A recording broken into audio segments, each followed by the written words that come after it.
Olá, estamos iniciando mais um Cidadania.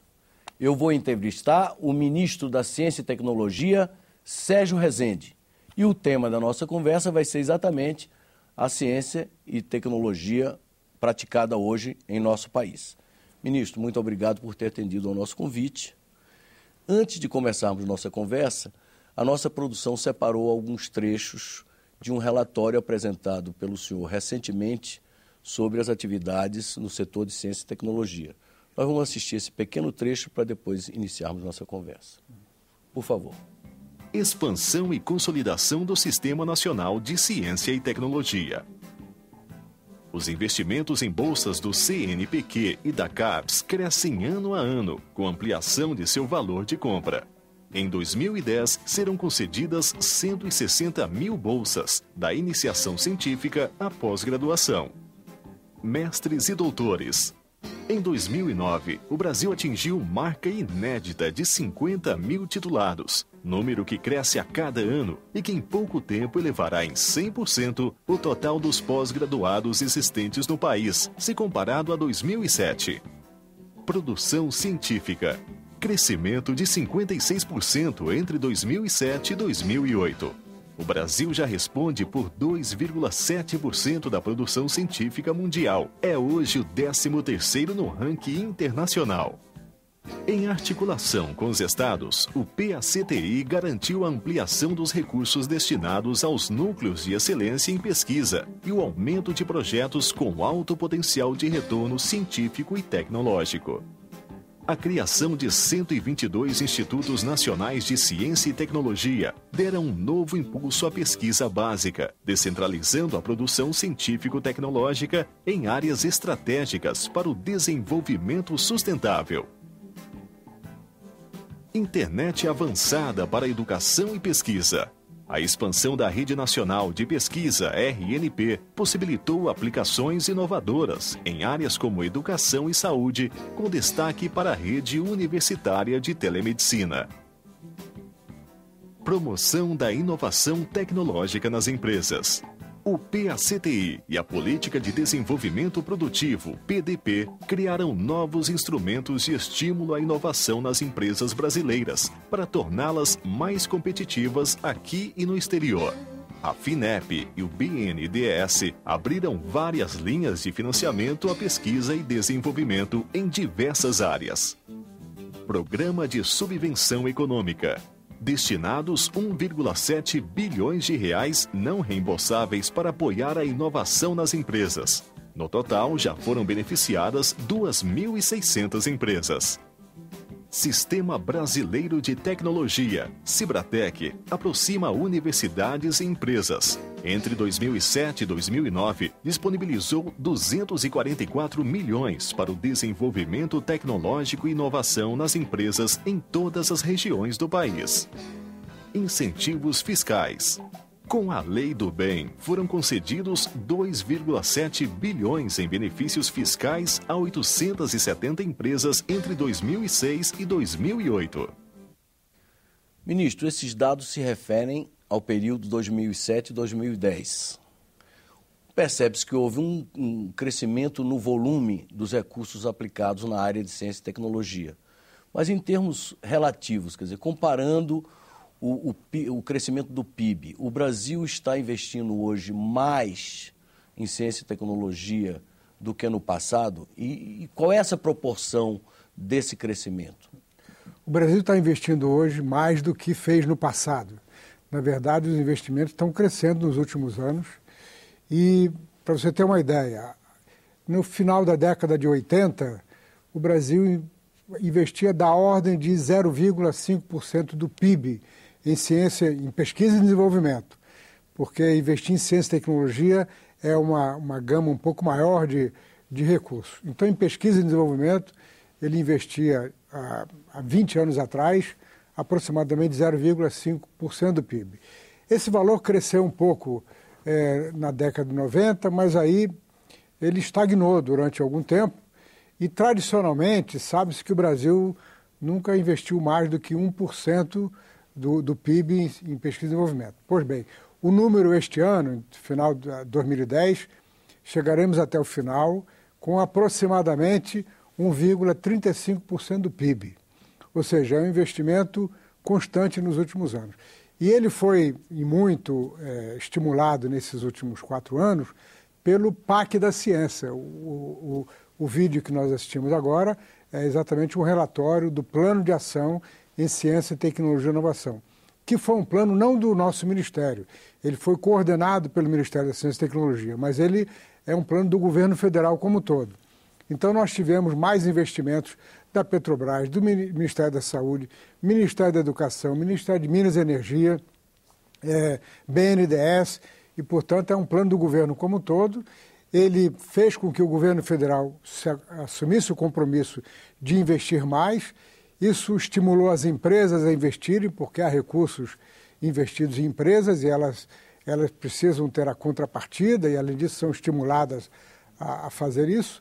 E também os estados, de modo que os recursos têm crescido mais fortemente nos últimos anos. Agora, por exemplo, o crescimento na publicação de artigos científicos. Houve realmente, pelo visto, um crescimento exponencial, mas como se compara com o crescimento dos artigos publicados na China, na Índia ou na Rússia, para ficarmos no âmbito dos chamados BRICS? Veja, a China tem um número de publicações maior e cresceu muito nos últimos anos, mas ela tem uma comunidade científica muito maior. A mesma coisa vale para a Índia. A Índia tem uma comunidade científica maior e tem o seguinte, a Índia tem uma tradição em ciência. A Índia já houve alguns cientistas indianos que receberam o prêmio Nobel porque há mais de um século que ela investe em ciência e tecnologia. O Brasil é novo nessa área. Nós começamos a formar pesquisadores há 40 anos atrás. Nosso programa de pós-graduação começaram na década de 60 e o primeiro doutor formado no Brasil, de forma institucional, foi formado em 1970. Então o Brasil é o mais novo deles. Mas apesar de ser o mais novo, a nossa arrancada dos últimos anos fez com que nós passássemos a Rússia, que é um país de tradição em ciência e tecnologia, em número de publicações em revistas internacionais. Isso aconteceu no levantamento de 2008. Nós ultrapassamos a Rússia, ultrapassamos a Holanda, que é um país menor, com a comunidade científica menor, mas com muita tradição em ciência e tecnologia, e estamos agora em 13º lugar. Há 20 anos atrás, aliás, há 10 anos atrás, nós estávamos quase em 20º. Então a arrancada dos últimos 10 anos é muito grande, principalmente dos últimos anos. Mas nós já estamos conseguindo transformar a ciência em tecnologia, porque sabe-se que um dos problemas da área é que o número de patentes registradas no Brasil é muito pequeno comparativamente com os outros países em desenvolvimento. Como é que o senhor analisa esse aspecto? Esse é exatamente o grande desafio para o Brasil na próxima década, porque nós hoje podemos dizer que sabemos como fazer ciência, como formar recursos humanos qualificados e temos um sistema universitário bastante bem provido de pesquisadores, cientistas e professores. Mas na inovação tecnológica, que é a forma pela qual a ciência se transforma em riqueza, que é feita nas empresas, nós estamos praticamente começando. Isso se deve a alguns fatores. Um deles é a falta de cultura nas empresas de fazer pesquisa, desenvolvimento e inovação. A outra é a falta de articulação entre a política de ciência e tecnologia e a política industrial. Aliás, nos anos 90, nós tínhamos uma política de ciência e tecnologia claudicante e nem tínhamos política industrial. Era proibido falar do governo intervir no sistema. Isso mudou nos últimos anos e hoje nós temos, por conta da aprovação da Lei da Inovação em 2005 e por conta de outros instrumentos, nós temos hoje um leque de instrumentos. O vídeo mostrou a subvenção econômica que está indo para as empresas. Então, temos um leque de instrumentos que tem estimulado as empresas. Então, o resultado é que o crescimento das atividades de inovação nas empresas é muito grande, a contratação de mestres e doutores pelas empresas está aumentando muito, então nós estamos avançando nessa área, mas temos um longo caminho pela frente ainda. E o senhor acha que nós vamos conseguir formar a tempo e em quantidade os engenheiros necessários e mais o pessoal da área de ciências exatas para dar sustentação a esse processo de desenvolvimento sustentável do nosso país? Esse também é um outro desafio e também há uma questão histórica envolvida. No início da década de 80, o Brasil estava no final de um ciclo de expansão e formávamos cerca de 30 mil engenheiros. Durante praticamente 20 anos, o país parou de crescer, nós começamos a ter conhecimento pela mídia de engenheiros desempregados. Isso acabou resultando numa procura menor pelos cursos de engenharia e numa diminuição no número absoluto de engenheiros formados. Nós chegamos no ano 2000 formando metade dos engenheiros que formávamos 20 anos antes. Então o que está acontecendo agora? A falta de recursos humanos, de engenheiros em certas áreas. Mas isso já está se refletindo no sistema universitário. Hoje, a procura pelos cursos de engenharia é maior do que era alguns anos atrás, porque os jovens sabem que não há falta de emprego para engenheiros, pelo contrário, há falta de engenheiros. Só que esse é um processo que exige um certo tempo para dar resultado. Mas nós já temos uma maior procura pelos cursos de engenharia, uma procura por melhores estudantes, e o que está acontecendo é que o Brasil está importando engenheiros, mão de obra qualificada em alguns setores, importando estrangeiros e também repatriando alguns brasileiros. Há muitos exemplos de brasileiros que voltaram nos últimos anos porque foram atraídos por essa situação de oferta de emprego bem remunerada.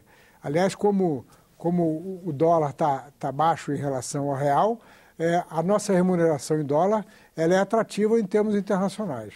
Mas eu pergunto, o problema não está mais enraizado? Quer dizer, se faltam professores de matemática, de biologia, de química, de física, até para o ensino primário, médio, e se a qualidade do ensino em geral no Brasil, como se tem constatado, não é realmente das melhores, como garantir que, de fato, não só em número, mas também em qualidade, esses futuros profissionais vão ser competentes o suficiente para dar vazão ao nosso desenvolvimento?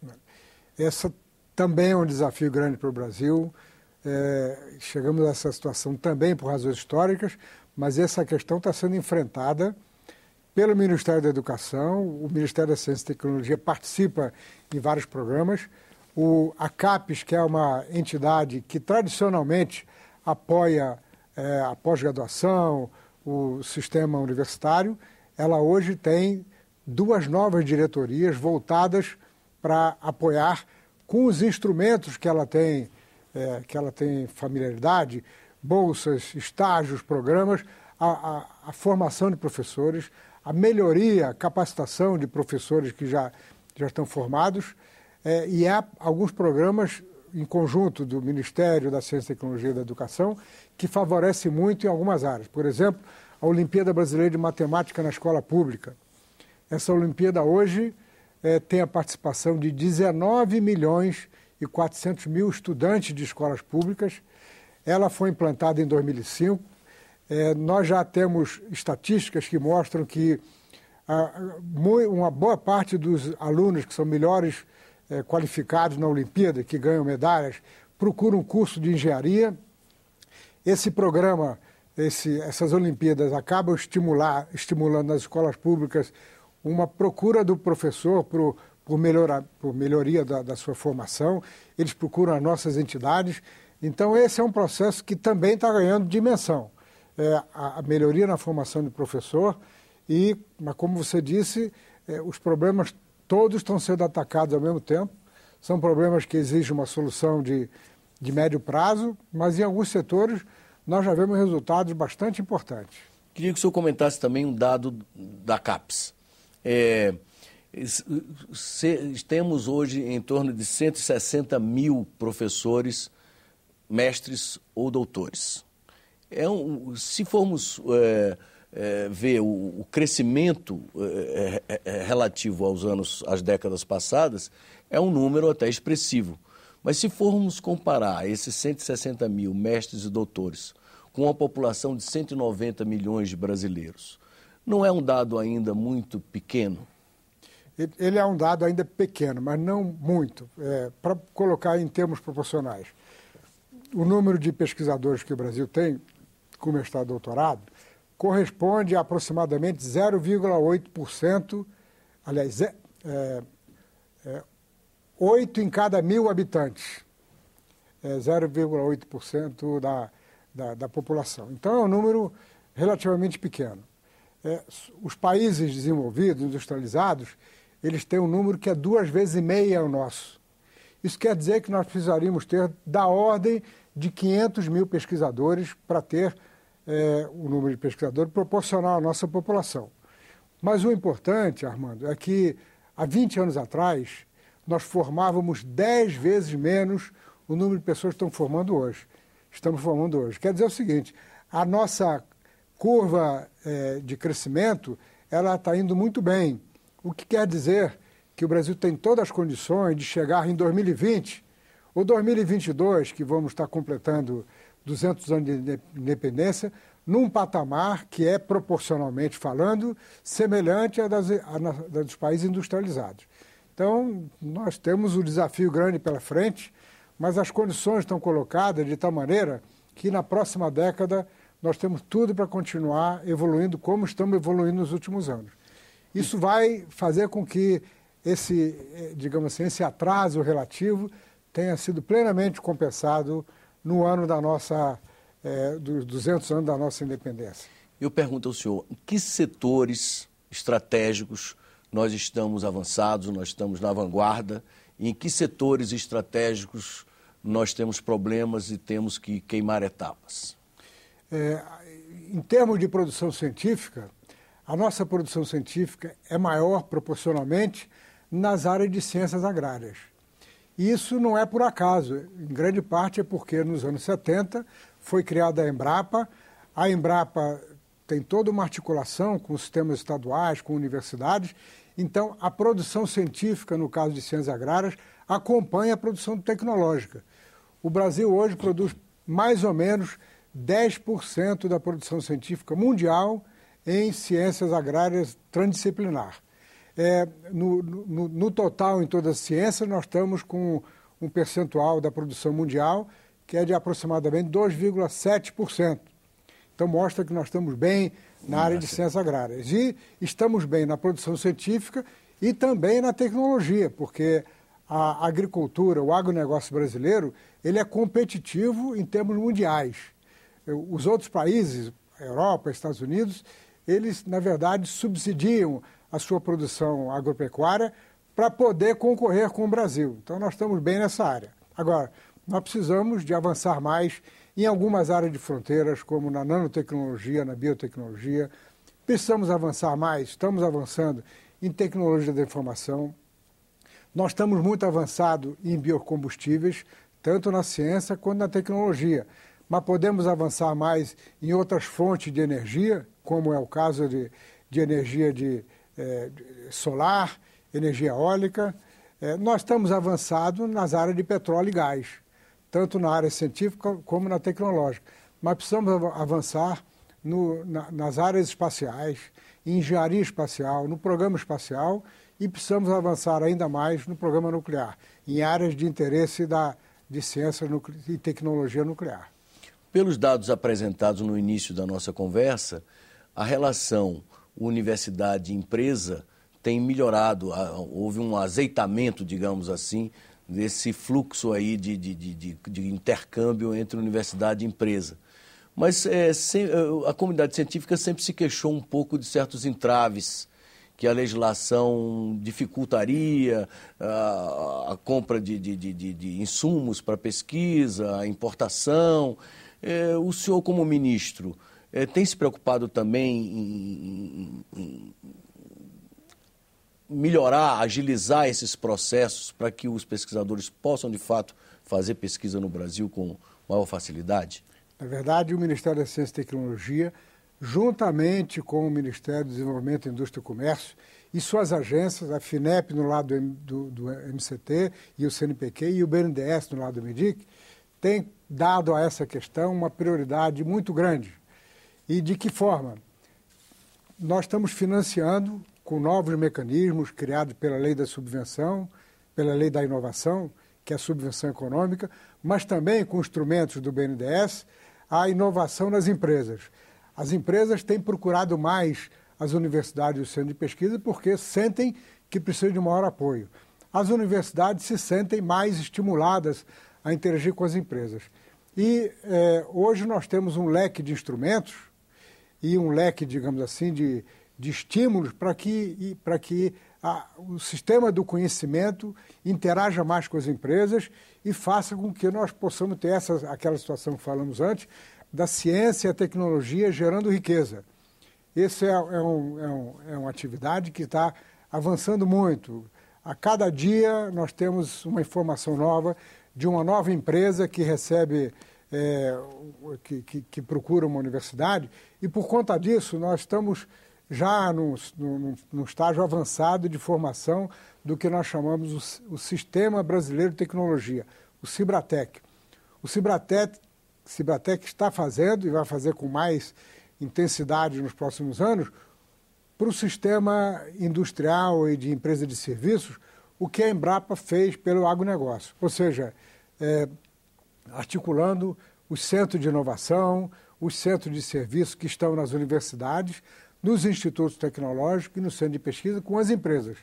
O Cibratec é hoje formado por muitas redes de entidades, atuando em temas, atuando por tipo de atividade, e o Cibratec já começa a dar resultados e dará resultados muito maiores na medida que ele vai ficando conhecido pelas empresas e que as empresas comecem a saber com mais facilidade, através do SEBRAE, com quem estamos articulados, através dos portais que existem, como acessar o sistema para resolver um problema, para um gargalo tecnológico, ou para como ter apoio para desenvolver melhor um produto do seu portfólio. Agora, há uma novidade também no plano legislativo, que é essa MP 495, apelidada de MP da Compra, que mexe na lei de licitações.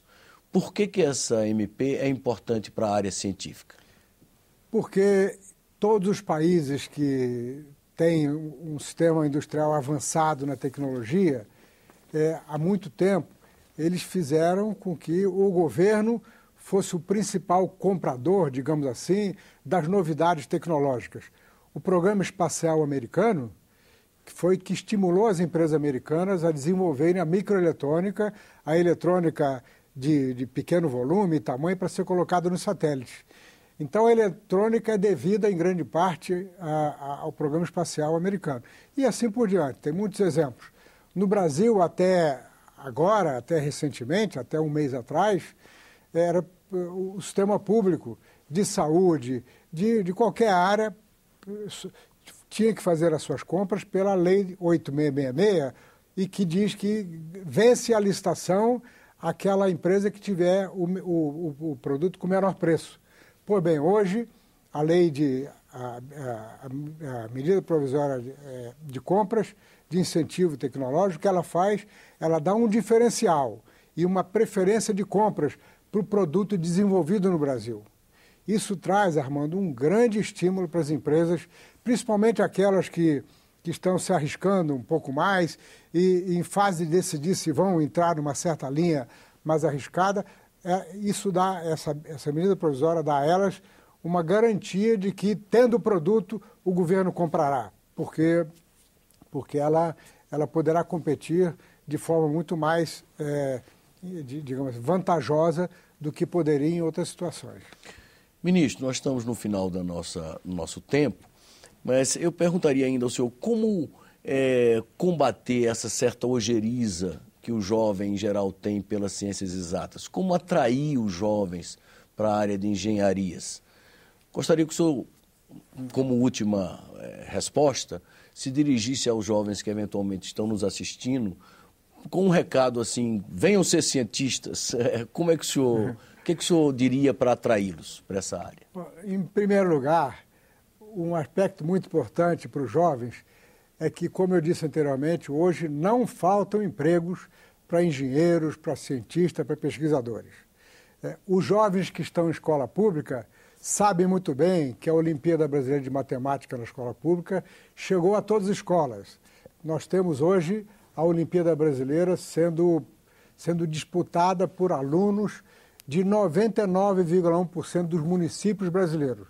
Todo aluno de escola pública conhece a Olimpíada de Matemática. E o que está acontecendo é que, ao fazer a Olimpíada, ao se preparar, ele é estimulado a estudar matemática, aí ele perde o medo da matemática.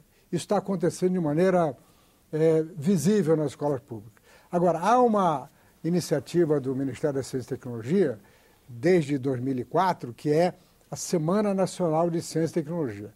Essa iniciativa envolve muitas atividades nas escolas, nas universidades e um grande número de municípios brasileiros, na qual naquela semana, e ela vai ser realizada esse ano, na terceira semana do mês de outubro, ela é uma semana no mês de outubro todos os anos, e os alunos então têm professores que mostram a ele a beleza das experiências científicas, o fato de que a ciência não é um bicho-papão, a ciência está ao alcance de todos, na medida que vocês, jovens, estudem, ela é bonita, ela é muito atrativa e o Brasil tem um campo muito grande para avançar nessa área. Como eu disse anteriormente, nós temos cerca de 170 mil pesquisadores, precisamos de 500 mil e o número de empregos, de oportunidade para jovens no futuro vai crescer muito. De modo que, Armando, esse é a minha palavra para os jovens. Não tenham medo da ciência. Eu sou cientista, eu estou no momento ministro, mas eu sou cientista. Cientistas são pessoas normais, aquela caricatura que às vezes se faz do indivíduo esquisito, e com avental, debruçado sobre os equipamentos do laboratório. Aquilo é uma figura, uma caricatura que não vale para a sociedade hoje. O cientista, a profissão de pesquisador, ela é uma profissão muito atrativa, na verdade, mais atrativa até do que muitas outras para muitos jovens, e o campo para ela é muito grande no Brasil. Ministro, muito obrigado pela entrevista. Você acaba de assistir uma entrevista com o ministro Sérgio Rezende, da Ciência e Tecnologia. Os telespectadores que quiserem encaminhar sugestões, comentários ou críticas, já sabem como fazê-lo. Basta acessar www.senado.gov.br/TV. Até um próximo Cidadania.